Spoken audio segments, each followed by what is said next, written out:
Every relationship has scars. Scars are okay because scars are the testimony to what you survived. Scars are perfectly fine. Open wounds, though, over time will fester, will become toxic, and that will kill a relationship.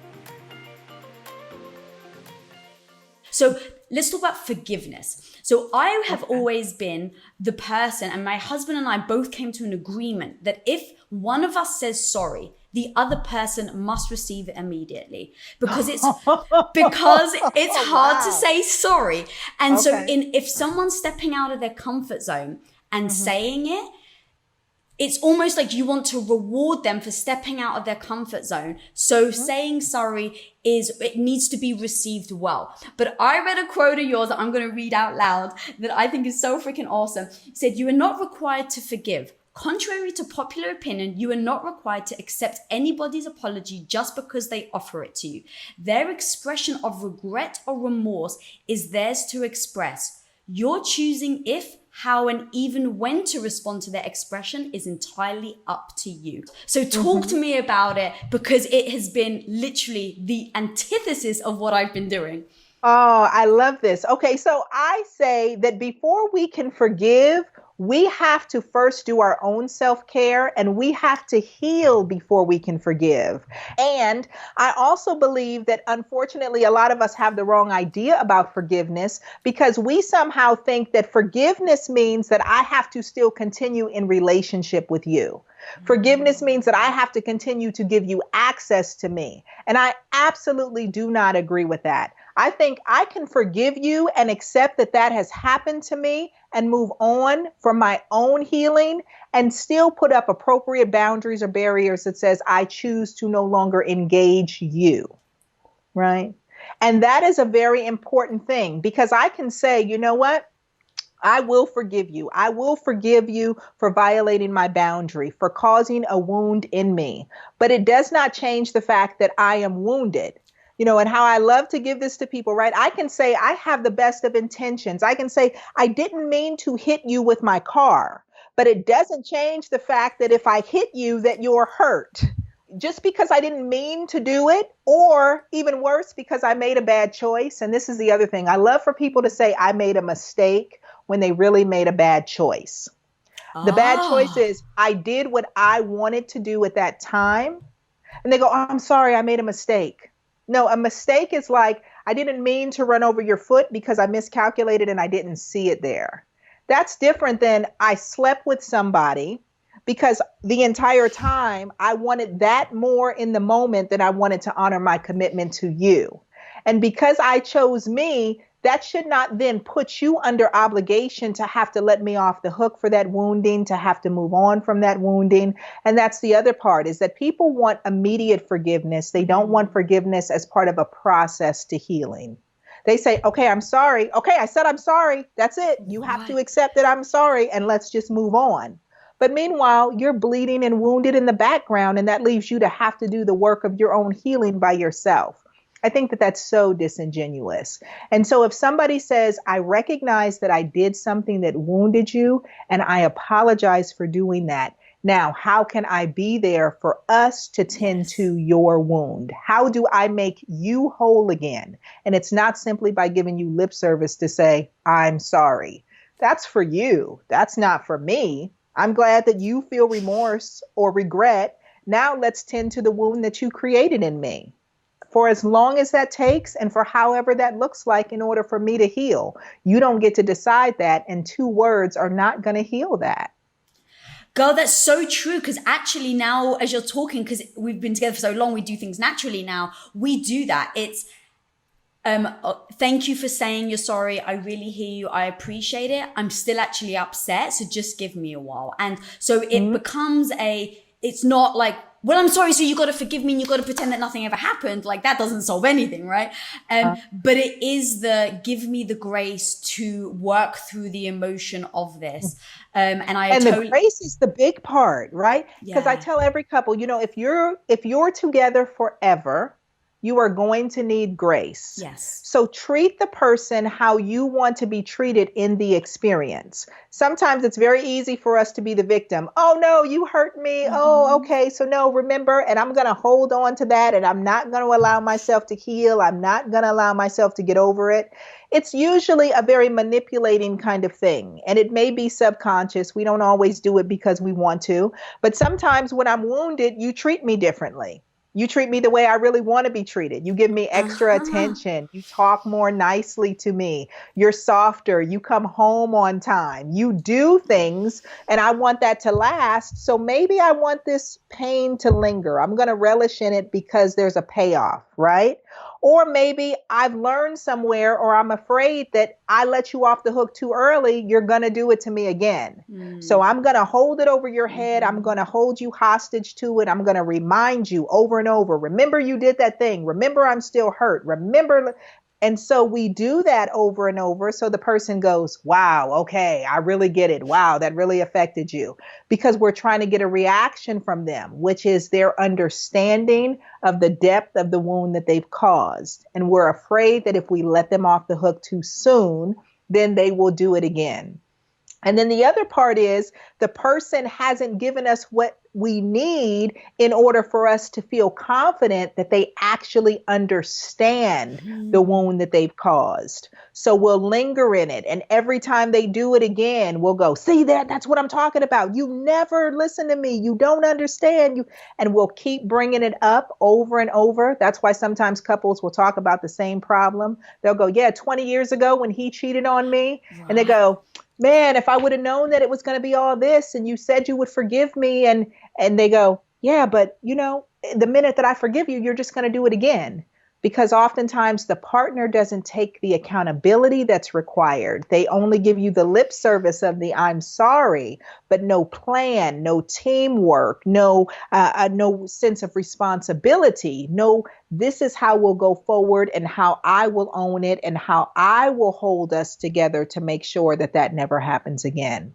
So there are all these self-serving ways where if we wound each other and we don't really do the work to heal each other and just give each other quick lip service, you love me, you're supposed to forgive me, or I realize that I'm required to forgive, even if I really don't feel it, but I have to pretend, that is why we find ourselves stuck. And often if we make agreements to forgive, but we really don't, we don't feel like we can come back to the person to say, look, I'm still wounded. I'm still hurt. I'm still holding on to it. So instead of being able to express that and that be a problem we work together as a team on, now I have to pretend. I have to pretend that we're okay because I made the agreement. So now I'm really resentful, but I can't talk about the real thing. So I'm going to yell at you about the trash and the dishes and you working too late and you doing everything else. So we have to give our relationship the space and breadth for transparency, for honesty, and for humanness to be able to say, listen, I know I made an agreement with you, but that's when I thought I could do a certain thing. Now that I'm checking into who I am and what I'm actually feeling and what I actually need, I can't honor that agreement. And so now we need to consider that we need to do things a new way for our relationship. Because again, there's you, your partner, and the relationship. I can't give this relationship what I agreed to. So you and I have to come up with a new agreement that works for our relationship. My husband and I have one agreement, and it's to use a word, important to me. If you say that important, we probably say it 2 or 3 times a year, because it means if I say it, you have to drop everything and not even ask why. We've just got that agreement. We don't abuse the word, so we use it very sparingly. And only once in 18 years have we clashed and we both said it was important and he didn't come over to my side.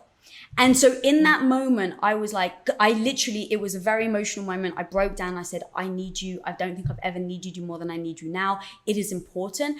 And he was going through similar emotions. And so he's like, I can't be there for you. I have to go on this trip. And the trip was so important to him that we collided. And I was like, this is that moment. This is that moment that if I do not let go of it, if I do not process what we are going through right now, and I do not accept what has happened, discuss it, of course, talk through it. What are we going to do next time? All of that. But now it becomes well, why should he come to my side? Why am I not willing to go to his? So it doesn't just go one way, Lisa. It goes both ways. And now I have to actively forgive him wholeheartedly because, like you said, I could tell within just humans and myself that if in 5 years I ask him to be there for me and for whatever reason he's not, I'll be like, see, you did it again. And he'd be like, what do you mean I did it again? So, so how do you work through the forgiveness? And it's not really forgetting, it's, let's say, learning from it instead of holding on to it. So there's a difference, right? I tell people all the time, you'll never forget anything in a relationship. Right. Listen, especially as women, right? We're like elephant brains. We can remember everything, right? But the key is not to forget, but to pay attention to how it makes us feel. And if we're still holding on to negative energy about a thing, then that means that we need to heal it. Okay. Every relationship has scars. Scars are okay because scars are the testimony to what you survived. Scars are perfectly fine. Open wounds, though, over time will fester, will become toxic, and that will kill a relationship. They're the things that when I'm working with couples, they'll go, I really should have left you 10 years ago because I knew that moment, that changed everything. That changed for me the way that I saw you. I was never the same with you again. Yes, I was here, but I never trusted you the same. I never could open up to you the same. Our lovemaking was different. Our respect level, how we talked, we started to go our separate ways. Everything changed. Like they can find those defining moments where they unfortunately didn't do what they needed to do in order to heal the relationship. And this is why I strive to just drive home the point over and over that your relationship is different from you and your partner. There are things that you both need as individuals, and sometimes those things will be different than what's in the best interest of your relationship. And so how you have a successful relationship and not just be two individuals living under the same roof, getting your needs met individually from each other, sometimes together and other times separately, is by committing to working in partnership to always do what's in the best interest of your relationship. And if you don't have those agreements, I tell couples all the time, when you're in conflict, 99.999999999% of the time, it's because you don't have an agreement for how your relationship is supposed to function in that area. So you're operating according to what you want or what you think is best. They're operating according to what they want or what they think is best, but you've never come to an agreement. So this is where I am. This is where you are. Now, what's in the best interest of our relationship? Okay, so this is how we are going to function. So a great example is like, let's say that you are a home in bed, set the security alarm on your home every night by 10 p.m. and you like to feel safe and know that everybody is accounted for. But your partner is a party animal. They love to go out. They love to come up with the sun. They'll go to the nightclubs all night long. Then they want to go and have a nightcap. Then they want to go have early morning breakfast. And so they want to come in the house at 6 or 7 o'clock in the morning. And you think that is absolutely unacceptable. That is absolutely unacceptable. And your partner thinks, well, I'm not coming in at 10 o'clock at night. That's absolutely unacceptable that you want to control and contain me.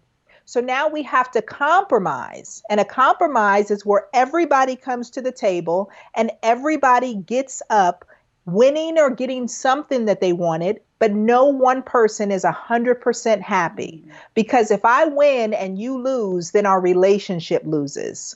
So we both have to give, we both have to get, and we both have to feel like we've gotten something equally. So perhaps if I'm a 10 person and you're a 6, well, I'm not willing to let you stay out till 6, but maybe 2 o'clock I could see my way to. Okay, well, I'm a 6 and I'm not doing 10, but maybe I could do 3. Okay, so you say 2 and I say 3. How about 2:30? Right?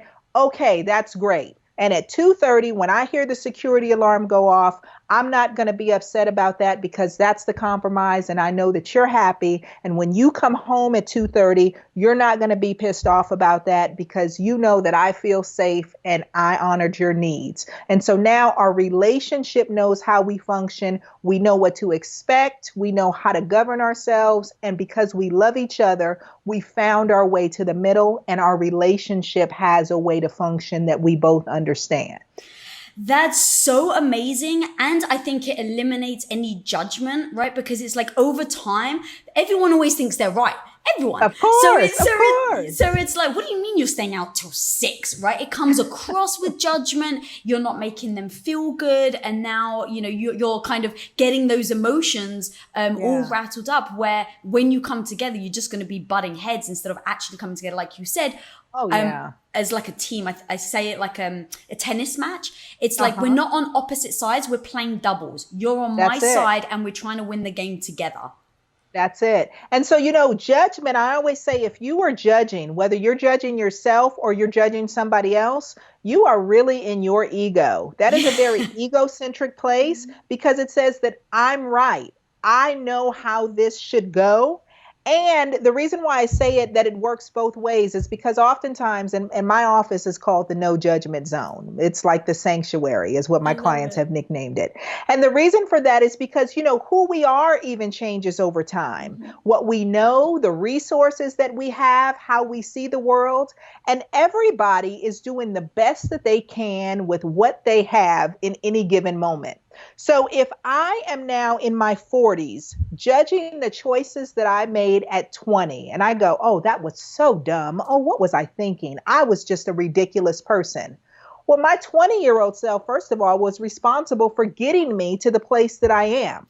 And they had to figure out how to do that with way less resources, way less know-how, way less knowledge than this 40-year-old. So how dare I judge me back then that did the best that they could, and somehow it worked out, right? Because here I am, and they're the ones that got me there. And the same with our partners. Like when we're judging, why would you do it that way? Who taught you how to do it that way? That doesn't make any sense at all. Well, if they've been doing it that way all the way up until they met you, and somehow it's been enough to get them not only to where they are, but has made them who they are to the point that you were attracted to them, it was enough for you to choose them. How dare you decide now from your place of ego that your way is better? Right? So sometimes the best thing that we can do is if we think we have the better way, we model that for somebody by showing them how we do it. And if they think that it's better through their own filter in how they show up in their lives, they'll come over and go, wait, show me that again. Or how about we do it your way this time? Because that seems to work. Or, wow, nobody's ever showed me that. And it's easier for them to accept it and easier for them to adapt to it if they're doing it of their own volition, if it's voluntary and it doesn't feel like it's being shoved down their throat. Sometimes even if we have the best way, if it feels like it's being shoved down somebody's throat, they'll reject it just because they're a grown-up now and they don't need somebody else telling them what to do in their lives. That may trigger some old trauma history, right? And so we have to be careful with how we give people who we are. Instead of asking or requiring them to take on our way, we're coming into a relationship. Part of that is for us to give them the space to meet our needs and to give us a different experience. That's why we're choosing partnership. We're not choosing us to be in relationship with. God, it was really powerful when you did the analogy of your younger self. I think it's because it's you, right? It's not like someone else where you're saying, oh, well, he is or she's like that. It's like the point of putting yourself in that position of reflecting back to yourself really helps you then mirror that with open eyes. Yeah. Oh, most of us are so horrible to ourselves. Listen, We will have conversations and say things to ourselves about ourselves that we would never dream of saying to a stranger. We talk horribly about ourselves in ways that we wouldn't even talk about people that we don't like. And so like, right. So like if we would do that to ourselves, then we actually become our own worst enemy. And what's so bad about that is because we're in our own head 24/7. We record these stories and this music that comes to play in the background of who we are our entire lives. And nobody else can free us from that. Nobody else can break us from that. It's why our partners can say, "Oh my gosh, you look absolutely lovely today." And you go, "No, I don't. My hair is too frizzy and I didn't put on my makeup right." We become these self-deprecating people because of the conversations that we're having with ourselves all the time from a place of judgment instead of from a place of love and from a place of embracing and moving forward, constantly knowing every day I'm one step closer to being a better version of myself if I give myself the grace, the space, and the love to do so. We give it to our partners before we give it to ourselves even. Right. But if I'm holding myself to such high regard, if I'm super critical of myself, what happens is we get into this process where we go, "Well, I'm not treating you any different than I'm treating myself. I wouldn't ask anything of you that I don't ask of myself." And so if we're super critical, if we're super judgmental, then we automatically get up on this pedestal and expect our partners to meet us there because we're constantly working so hard instead of giving ourselves grace not to know everything, to be able to change what we thought we knew, to expand past and grow past what we've already come to know, and to be open to new possibilities that we don't have to have it all figured out. We don't have to know everything. And the more open that we are to not knowing, the more we actually learn. Oh, spirit girl, you're freaking amazing. Like everything, because, but I mean, look, relationships is something I absolutely love talking about, but it never occurred to me until I got into my own relationship, how much of a successful relationship depends on you.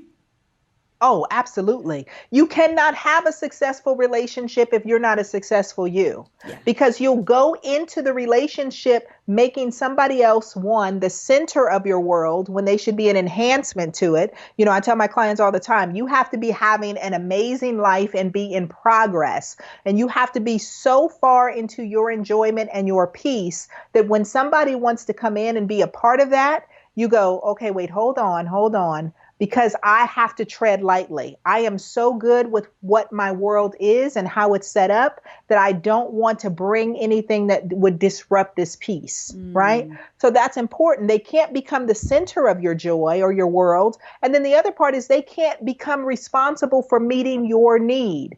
Because again, you have to know your own need. You have to strategize and you have to behave in such a way. So they cannot be the person that does that. So unfortunately, so many of us come into relationships looking to be healed, looking to be fulfilled, looking to be taken care of, looking for the other person to give us the experience that we really should be coming into relationships to give ourselves. You could try to give me the world, but if I'm not happy within, if I'm not complete within, I don't care if you came in the house and gave me 1,000 roses and 1,000 kisses each and every day. If I can't receive it, if I can't embrace it, or if I don't even need it, it's not going to move the needle at all. So I have to know what I need. I have to be able to communicate what I'm going to do in order to execute getting the need met. And then I have to be able to have this kind of go back and forth with you, knowing that it's constantly changing in intensity. It's constantly changing in quality. I'm constantly growing and changing. And we have to be in communication with each other to make sure that as we ebb and flow and change and grow, that we're constantly moving in the same direction in our relationship. Hell yeah, girl. Okay, so if someone is in that situation right now where they haven't been ebbing and flowing, they haven't been communicating, and they're starting to feel the dust settle, what are three things that they can do immediately in order to start to unwind that? Okay, so first and foremost, we have to acknowledge, we have to be willing to acknowledge the ugly, the hard, the scary, to be able to verbalize between each other that we have a problem. Okay, because we cannot change what we will not acknowledge. So if we're walking around acting a certain way, recognizing that something is wrong, but we've never verbalized, Houston, we have a problem. We have to be willing to do that. Having the courage and realizing that neither of you are the problem, right? So we have to talk about that we have a problem so that we can work together to solve the problem. Okay. The other part of this is that we have to be honest with each other about whether or not we are still motivated to solve the problem. It takes, oh yes, because listen, sometimes we're already out the door. Yeah. Sometimes we've already done our healing work and we are over this relationship. Or we've been so wounded that we know ourselves well enough to know, I don't care what you do. I don't care what you say. We are long past the point of return. I won't ever be able to feel for you the way I need to in order to be happy in this relationship. And I want you to know that that has nothing to do with the person. That has to do with you. That's a choice, whether you're going to choose to forgive somebody, whether or not you're going to allow yourself to receive the love and the efforts that they make in order to create a quality relationship with you. So you have to decide, and both people have to be motivated, because if one is not, no matter how hard the other person is working, they can't carry the entire relationship themselves. Okay. And then the third part about this is we both have to commit to also do things to reinfuse the love. Yes, we have problems. Yes, we're motivated to working them out, but it took us this long to get here. It's going to take us some time to get out of this, and falling in love again is a process. It's not a light switch that we can just flip on because we talked about a problem. It's going to take time. And so how I tell couples how you can kind of cheat to reinvigorate the relationship while you're working on the problems is to do new things with each other in new environments. And the reason for that, this is going back to now the chemistry, okay? Because the brain requires dopamine. Dopamine is the thing that excites us. It gives us passion, all of those things. Anytime we're placed in a new environment, it automatically sets off different parts of our brain because it's a new environment. So we're trying to take all of these things in. What you want to do is you want to have new experiences, fun dopamine-inducing experiences with your partner. Because when your brain releases that chemical, which is going to cause you to feel good, it creates a state of euphoria. Doing that activity with your partner automatically pairs pleasure with your partner in your brain.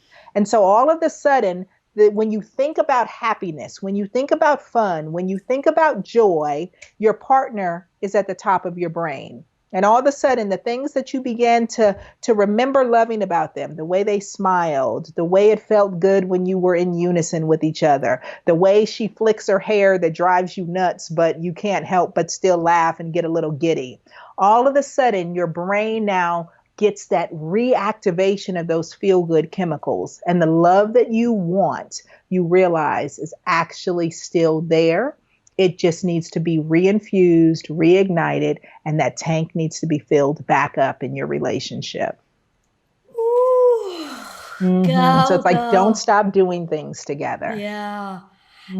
Where can people find you, follow you, watch the show, everything you're doing? Okay, so there's going to be some incredible things coming up.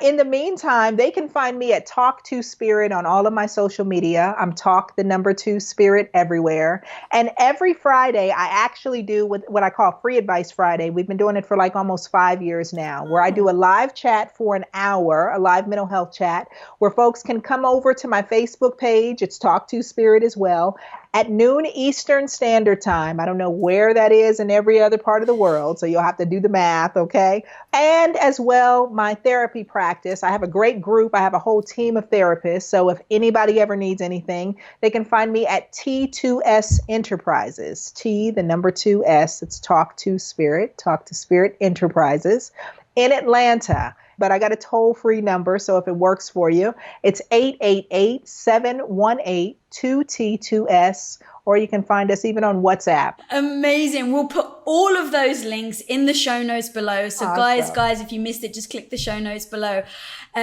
And seriously, guys, this woman gave so many tactics, so many tips that literally, if you follow them, do it like a spreadsheet. Try a tip that she just suggested and tick it. Did it work? Or cross it off. It didn't work. Move on to the next one. But seriously, if you actually want to have a long-lasting relationship, follow this woman, follow her advice. She's freaking fire. If you're not following me, guys, follow me at Lisa Bilyeu. And if you're not subscribed and this episode did bring you value, guys, click that subscribe button down there. And until next time, be the hero of your own life. Peace out, guys. What up, guys? Thanks so much for watching this video. If you'd like another dose of badassery, make sure you watch this video right here or this one right here, because I know you'll like them. But hey, also, while you're here, guys, you might as well click that subscribe button down there so you don't miss any future episodes. And until next time, be the hero of your own life. Peace out.